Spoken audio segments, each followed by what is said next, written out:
Hello. ഇപ്പോൾ രാവിലെ തന്നെ ചായക്ക് വെള്ളം വെച്ച് ഞാൻ ബ്രേക്ക്ഫാസ്റ്റിനുള്ള പരിപാടി തുടങ്ങി കേട്ടോ. ഇന്ന് ദോശയാണ് ഉണ്ടാക്കുന്നത്. ഞാൻ കഴിഞ്ഞ ദിവസം മാവ് അരച്ച് വെച്ചിട്ടുണ്ടായിരുന്നു, കുറച്ച് അധികം അരച്ചിട്ടുണ്ടായിരുന്നു ഇപ്രാവശ്യം. കാരണം 2 ദിവസം അല്ലെങ്കിൽ 2, 3, 4 ദിവസം ചിലപ്പോൾ ഞാൻ വീട്ടിലുണ്ടാവില്ല. നമുക്ക് ഒരു സ്ഥലം വരെ പോകാനുണ്ട്. എവിടേക്കാണെന്ന് ഞാൻ വഴിയെ പറഞ്ഞുതരാം. ഞങ്ങൾക്കുള്ളത് കുറച്ച് ദോശ രാവിലെ കഴിക്കാനുള്ള ഞങ്ങൾക്ക് 3 പേർക്കുള്ളത് ഞാൻ ചുട്ടെടുത്തു. ബാക്കി ഞാൻ ഫ്രിഡ്ജിക്ക് വെച്ചിട്ടുണ്ടായിരുന്നു കേട്ടോ. വൈകുന്നേരം കാക്കൂന് വരുമ്പം ഫുഡ് ഉണ്ടാക്കലൊക്കെ ബുദ്ധിമുട്ടല്ല. അപ്പോൾ ദോശയാണെങ്കിൽ അത് പൊതുവേ ദോശ കിട്ടിയ കഴിഞ്ഞ ആൾ ഹാപ്പിയാണ് കേട്ടോ. അപ്പോൾ ഞാൻ വിചാരിച്ചു അതുണ്ടായിക്കോളാന്ന് കാക്കു പറയുകയും ചെയ്തു. അങ്ങനെ ബാക്കി ഞാൻ ഫ്രിഡ്ജിൽ വെച്ചിട്ടുണ്ടായിരുന്നു കേട്ടോ. അങ്ങനെ ദോശകളിലൊക്കെ ഇവിടെ കംപ്ലീറ്റ് ആയിട്ടുണ്ട്. പിന്നെ ഞാൻ ദോശയ്ക്ക് ചട്നിയാണ് ഉണ്ടാക്കിയത് കേട്ടോ.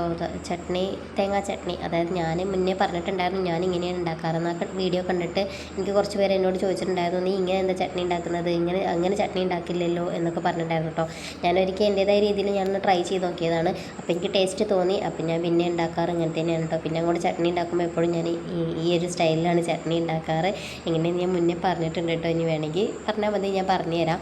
അപ്പോൾ അങ്ങനെ അതൊക്കെ കഴിഞ്ഞ് ഞങ്ങൾ 3 പേരും ചായ അടിച്ചിട്ടുണ്ടായിരുന്നു കേട്ടോ. അത് കഴിഞ്ഞ് പിന്നെ ഞാൻ എല്ലാം കഴിച്ചിട്ട് വേഗം ഇന്നൊരു പരിപാടി ഉണ്ടായിരുന്നു അമ്മോൻ്റെ വീട്ടിൽ. അങ്ങനെ അവിടെ ഒരു ചെറിയൊരു പരിപാടിയായിരുന്നു. അത് കൂടിയിട്ടാണ് ഞാൻ പോകാമെന്ന് വിചാരിക്കുന്നത് കേട്ടോ. അങ്ങനെ പിന്നെ അതൊക്കെ കൂടി കഴിഞ്ഞിട്ട് ഞാൻ പോകാൻ വേണ്ടിയിട്ട് പുറത്തിറങ്ങി കേട്ടോ. ബസ് എത്തിക്കാണ്. എങ്ങോട്ടാ പോകണമെന്ന് ഞാൻ പറഞ്ഞില്ലല്ലോ. എൻ്റെ വീട്ടിലേക്ക് പോവാണ് കേട്ടോ. എൻ്റെ വീട്ടിലേക്ക് പോവുകയാണ്, ഒരാവശ്യമുണ്ട്. അപ്പോൾ കുറച്ച് ദിവസം കഴിഞ്ഞിട്ടേ വരുള്ളൂ. ഏറിപ്പോൾ ഒരു 3, 4 ദിവസം അങ്ങനെ ബസ് എത്തിക്കണം കേട്ടോ. ഇന്ന് കുറച്ച് അധികം നേരം ബസ് എത്തിക്കേണ്ടി വന്നേ. എന്നിട്ടാണ് ബസ് വന്നത് കേട്ടോ. ബസ് കയറി ഉടനെ തന്നെ മോൾ ഉറങ്ങിയിട്ടുണ്ടായിരുന്നു.